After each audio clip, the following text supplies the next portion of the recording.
Hello friends, સ્વાગત છે તમારું નીતાબેન કુકિંગમાં। આજે હું તમારી સાથે શેર કરવાની છું પોટેટો રાઈસ। પોટેટો રાઈસ ખૂબ જ ટેસ્ટી બને છે। તો પોટેટો રાઈસ બનાવતા પહેલાં ફ્રેન્ડ્સ તમને મારી એક રિક્વેસ્ટ છે, જો તમને મારી રેસીપી સારી લાગતી હોય તો વિડીયોને લાઈક અને શેર કરજો અને આવી જ નવી નવી રેસીપીના નોટિફિકેશન માટે મારી ચેનલને સબસ્ક્રાઈબ કરજો। તો ચાલો બનાવવાનું શરૂ કરીએ। સૌથી પહેલાં તો આપણે ચોખાને પલાળવાના છે। તો 5 કપ મેં ચોખા લીધા છે અને વજનમાં એ 50 ગ્રામ છે। તો ચોખાને સારી રીતે આપણે પાણીથી વોશ કરી લેવાના છે। 2-3 વખત આપણે આવી રીતે હાથથી મસળી અને વોશ કરી લેશું। આપણે 3 વખત વોશ કરી લીધા છે અને પાણી ચોખા ડૂબે એટલું પાણી ઉપર એડ કરી અને આવી જ રીતે આને આપણે 10 મિનિટ માટે રહેવા દેશું। ચોખા આપણા પલળી ગયા છે અને ધીમા ગેસ ઉપર આને આપણે કૂક થવા દેવાના છે। તો ધીમા ગેસ ઉપર વચ્ચે વચ્ચે ક્યારેક ક્યારેક આવી રીતે ચમચો ફેરવતો જવાનો છે અને કૂક કરવાના છે। તો આવી રીતે ધીમા ગેસ ઉપર જ હું આને કૂક કરી લઉં છું। તો આપણા ચોખા છે એ કૂક થઈ ગયા છે। આમાંથી તમારે જોવું હોય તો એક દાણો લઈ અને હાથથી આવી રીતે કટ કરવાનો, એટલે કટ થઈ જાય તો આપણા ચોખા બની ગયા છે અને એમને પણ થોડીક વાર માટે કૂક થશે। તો હવે આપણે ગેસને ઓફ કરી દેવાનો છે અને એક વાસણ ઉપર આવી રીતે ચાળણો રાખેલો છે અને એમાં બધા જ ચોખાને આપણે કાઢી લેવાના છે।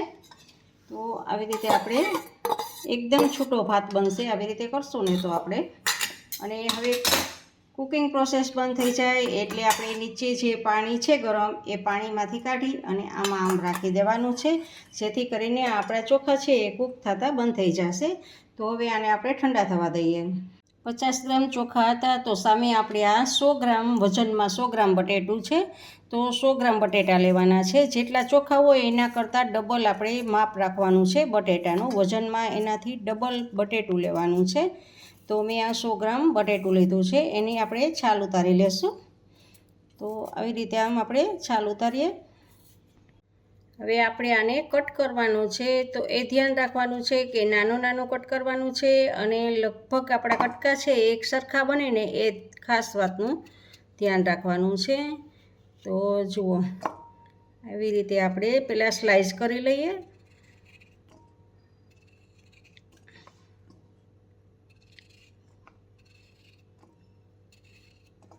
અને હવે જો આવી રીતે આમ નાનું નાનું કટ કરવાનું છે, જેથી કરીને તમે તેલમાં ફ્રાય કરતા હશો ત્યારે બટેટું છે એ કૂક થઈ જશે, નાનું હશે ને તો। અને મોટું કટિંગ હશે તો કૂક નહીં થાય સારી રીતે, એટલા માટે આપણે નાનું નાનું કટિંગ કરવાનું છે અને બની શકે તો એક સરખું માપ જ રાખવાનું છે। આપણે બટેટા છે એ કટ થઈ ગયું છે। તો હવે એમાં ઉપર આપણે આ 1 ચમચી જેટલી લાલ મરચું પાવડર એડ કર્યો છે અને થોડુંક આપણે નિમક એડ કરશું અને બંનેને સારી રીતે આપણે મિક્સ કરી દઈશું। જો આવી રીતે આપણે મિક્સ કરી દેવાનું છે। લાલ મરચું પાવડર અને નિમક બટેટામાં બધે જ લાગી જવું જોઈએ। હવે આપણે આ બટેટાને ફ્રાય કરવાના છે। તો ફ્રાય કરવા માટે ગેસ ઉપર એક વાસણમાં તેલ મૂકેલું છે અને તેલ આવી ગયું છે આપણું, તો આ બટેટાને એમાં આપણે એડ કરશું। તો પહેલાં અડધા બટેટાને આપણે કરી લેશું, કારણ કે આપણું તેલ થોડું મૂકેલું છે અને આવી રીતે હલાવવાનું છે અને બટેટા કૂક થઈ જશે। આવી રીતે આમ કરશું ને તો ગેસને ધીમો કરી દઈએ અને આપણા બટેટા ફ્રાય થઈ ગયા છે, તો એને આપણે પ્લેટમાં કાઢી લઈએ। આવી જ રીતે આપણે બીજા બટેટા છે એનું પણ એવી જ રીતે કરી લઈએ। એક વાટકીમાં આપણે 1 ચમચી જેટલો ડાર્ક સોસ એડ કરશું અને એમાં 1 ચમચી જેટલો ગ્રીન ચીલી સોસ,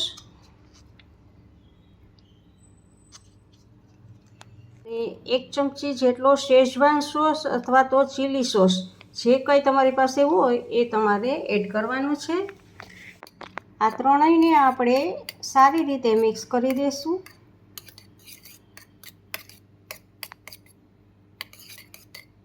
ગેસ ઉપર એક પેનમાં મેં 2 ચમચી તેલ લીધું છે, મોટી ચમચી તેલ લીધું છે અને તેલ એ આપણે બટેટા ફ્રાય કરેલા હતા એમાં જે બચેલું તેલ હતું એ જ તેલ લીધેલું છે।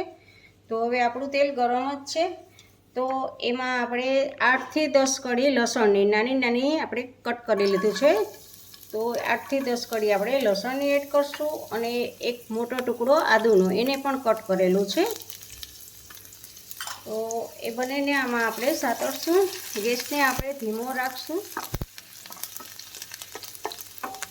તો હવે આપણે 2 મોટી ચમચી ગાજર લીધું છે, વેજીટેબલ એડ કરીએ છીએ. તો ગાજર લીધું છે 2 મોટી ચમચી, 1 ચમચી કેપ્સિકમ છે અને 2 ચમચી ડુંગળી છે ઝીણી કટ કરેલી, 1 ચમચી કાકડી છે.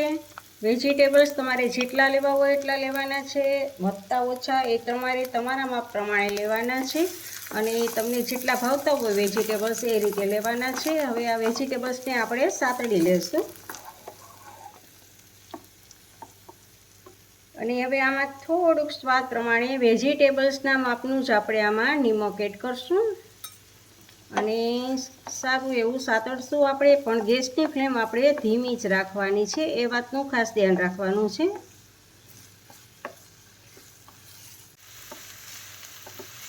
આવી રીતે વચ્ચે વચ્ચે તાવીથો ચલાવવાનો છે અને આપણે કૂક કરવાના છે, સાતળવાના છે. બધા જ વેજીટેબલ સતળાઈ જાય પછી આપણે એમાં મસાલા એડ કરશું. હવે આપણે વેજીટેબલ્સને વધારે કૂક નથી થવા દેવાના, થોડાક ક્રન્ચી રહે એવી રીતે રાખવાના છે. તો આપણા વેજીટેબલ્સ કૂક થઈ ગયા છે. તો હવે આપણે જે આ ચીલી સોસ ને ગ્રીન ચીલી સોસ એ બધું જ આપણે આમાં એડ કરી દઈશું. બધું જ મિક્સ કરેલું હતું એ આમાં એડ કરી દઈશું, સોયા સોસ ને એ બધું, અને આપણે ચલાવશું આવી રીતે.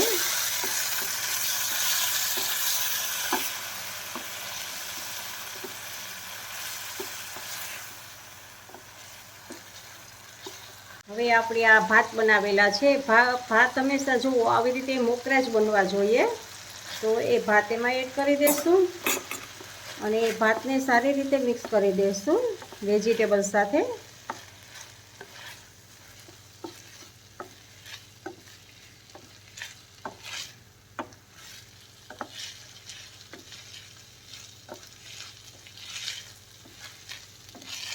હવે આપણે આ ફ્રાય કરેલા બટેટા છે એ બટેટાને એમાં એડ કરશું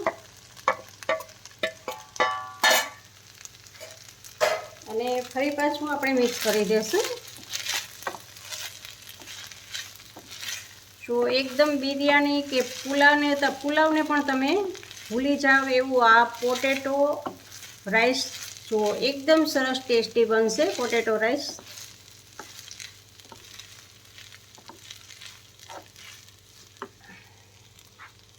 હવે છેલ્લે આમાં આપણે લીલા ધાણા એડ કરશું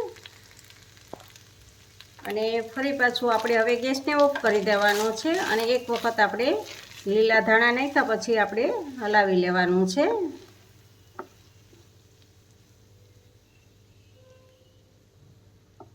તો આપણા પોટેટો રાઈસ તૈયાર છે.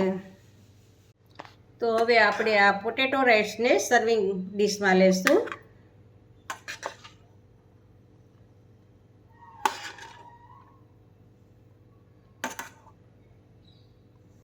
તો એકદમ ટેસ્ટી એવી ગરમા ગરમ આ પોટેટો રાઈસની ડીશ તૈયાર છે.